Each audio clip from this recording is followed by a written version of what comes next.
At 11:43 in the morning on June 7, 1692, a man named Louis Galdi was walking through the streets of Port Royal, Jamaica, when the ground beneath his feet turned to liquid. He later wrote that he felt the earth open up, swallow him, and then in an event he described as a miracle, a second tremor shot him back out of the ground and into the sea, where he swam to a passing boat and survived. He was one of the lucky ones. In the 45 seconds that followed the first tremor, 2/3 of Port Royal buildings, streets, people, warehouses full of gold, taverns full of rum, and the most concentrated collection of pirates, privateers, and merchants in the Western Hemisphere dropped into Kingston Harbor and disappeared. 2,000 people died in under a minute, and the church, when it heard the news, said Port Royal had gotten exactly what it deserved. To understand why the church felt that way, you have to understand what Port Royal actually was. By 1692, Port Royal was the largest English settlement in the Americas outside of Boston. It sat on a narrow sand spit at the entrance to Kingston Harbor on the southern coast of Jamaica, and its position was perfect, a natural deep-water harbor that could shelter the largest ships afloat, positioned at the center of Caribbean trade routes that connected the Americas to Europe and Africa. The city had grown at extraordinary speed from a small English fort seized from the Spanish in 1655 to a fully developed urban center of 6,500 permanent residents in less than 40 years. Its streets were packed with merchants, sailors, enslaved people, free people of color, soldiers, and the particular category of individual that made Port Royal truly notorious pirates and privateers. The English crown had a complicated relationship with piracy. Officially, it was illegal. Unofficially, privateers, pirates operating under government license to attack enemy shipping, were enormously useful tools of imperial foreign policy, and Port Royal was their home base. Henry Morgan, the most famous privateer of the age, used Port Royal as his headquarters for raids across the Caribbean and Central America that brought back plunder measured in tons of silver and gold. Morgan eventually became Lieutenant Governor of Jamaica, which tells you everything you need to know about the relationship between Port Royal and the rule of law.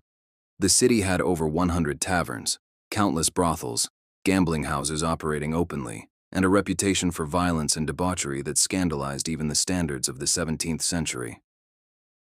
A visiting minister famously wrote that Port Royal was a place where the Sabbath was unknown, and where men spent Sunday morning exactly as they spent every other morning, drinking, fighting, and spending money they had taken from someone else at gunpoint.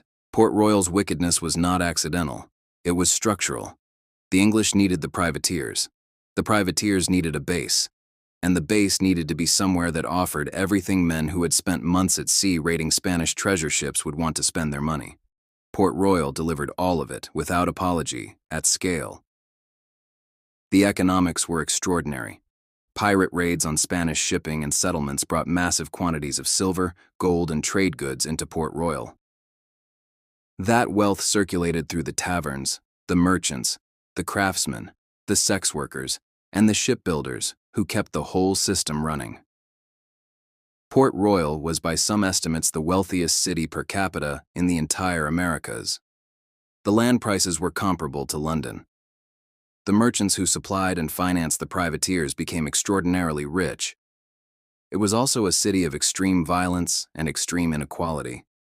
The slave trade moved through Port Royal. Enslaved Africans were bought and sold on the same docks where pirate plunder was unloaded. The same men who drank and gambled in the taverns at night participated in one of the most brutal economic systems in human history during the day. Port Royal was not just wicked in the theatrical pirate sense. It was a node of the Atlantic slave trade, the privateering economy, and the English colonial project, all of the 17th century's greatest moral catastrophes concentrated in one small city on a sand spit in the Caribbean. June 7, 1692 was a Tuesday. The morning was clear and hot. The harbor was full of ships. The taverns were open. The markets were busy. At 11:43 a.m., a series of seismic shocks hit in rapid succession. The first tremor was strong but survivable. The second was catastrophic. Port Royal was built almost entirely on loose sand and gravel fill that had been deposited on the sand spit over decades to expand the buildable land area. When the earthquake struck, that fill underwent liquefaction, exactly the same process that destroyed Heracleion and Pavlopetri, the saturated sand losing its structural integrity and behaving like a liquid. But where those ancient cities sank gradually over years, Port Royal liquefied in seconds. Eyewitness accounts describe streets opening up and swallowing buildings whole, people being sucked into the ground up to their waists and then crushed as the liquefied sand re-solidified around them. The waterfront dropped several meters in moments and the sea rushed in. 2/3 of the city's land area, roughly 33 acres, slid into the harbor.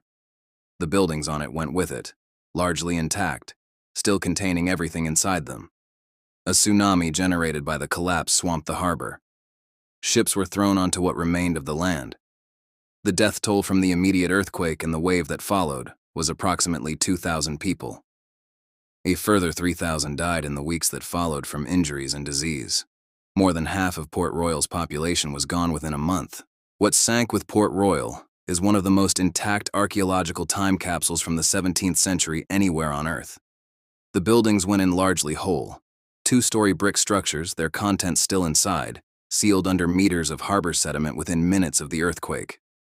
When marine archaeologists began seriously excavating the site in the 1980s under the direction of researcher Donnie Hamilton, they found an entire city frozen at 11:43 a.m. on June 7, 1692. Pewter plates still stacked in kitchen cabinets, glass wine bottles still sealed.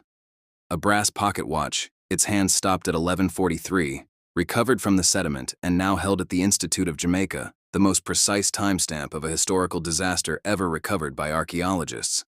Intact cannons, ships, chandlery supplies, surgical instruments still in their cases, brick walls standing to their full original height on the seafloor, a complete cobblestone street still running between 2 rows of intact building facades.